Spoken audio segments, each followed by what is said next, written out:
1 февральдә район мәдәният йортында иске зәйлеләрнең халык җыены узды. Анда район башлыгы Разиф Кәримов, район башлыгы урынбасарлары, территориаль бүлек башлыклары, хокук саклау органнары вәкилләре, оешма учреждений җитәкчеләре катнашты.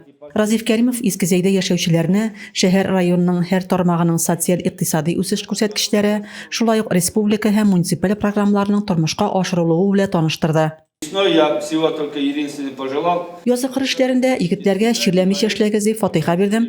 Узган елда игенчеләр яхшы уңыш үстереп, зәй игенчелек буенча алдагы елларда яулаган беренче урынны саклап калды.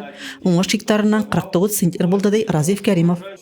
Шәһәр башкарма комитет җитәкчесе Роберт Садыртдинов чыгышында 2021 елда зәйне төзекләндерү һәм үстерү планнарын билгеләде. Җыенда бистәнең оператив торышы билгеләнде.